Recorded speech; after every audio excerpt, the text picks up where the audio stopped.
A special counsel report putting President Biden's age and even memory back into the spotlight. The focus is yet again shifting to his well-documented history of confusing and embarrassing gaffes. Here are some of the most recent ones.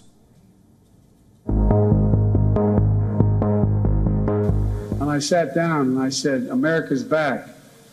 And Mitterrand from France looked at me and said, "You know, why, how long are you back for?"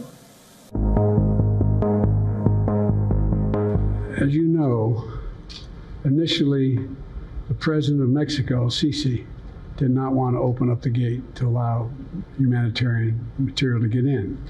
I talked to him. I convinced him to open the gate.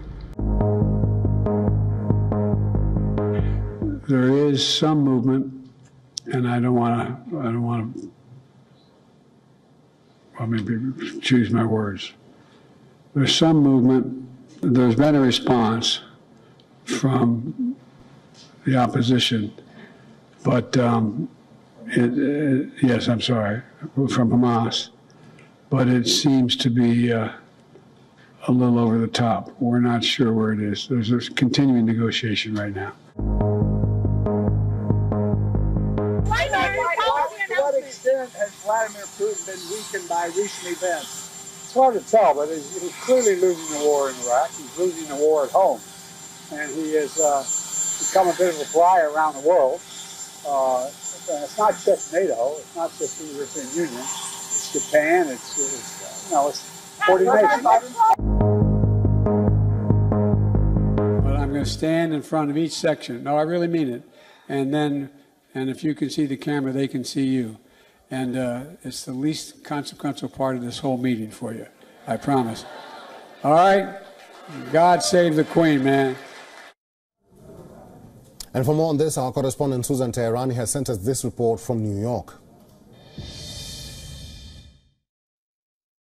Less than 24 hours after the release of that harsh report by special counsel Robert Hur, which concluded President Biden would not face charges for his handling of classified documents, but also cast doubt on his mental fitness, the White House, as well as Vice President Kamala Harris, fired back on Friday.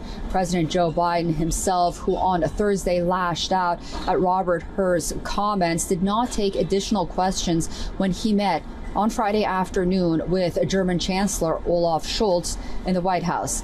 Instead, President Biden focused on putting the blame on Republicans for the stalemate in sending aid to Ukraine, as Olaf Scholz, for his part, amplified Europe's growing concern about the standoff between the Democrat president and House Republicans over Ukraine funding. Democrats, for the most part, all throughout Friday, were hyper-focused on damage control regarding Robert Hur's damning report, as Republicans question if President Biden's mental acuity is not an issue, then he should be indicted. If it is an issue, then he shouldn't be commander-in-chief. Susan Teherani reporting from New York for WION World is One.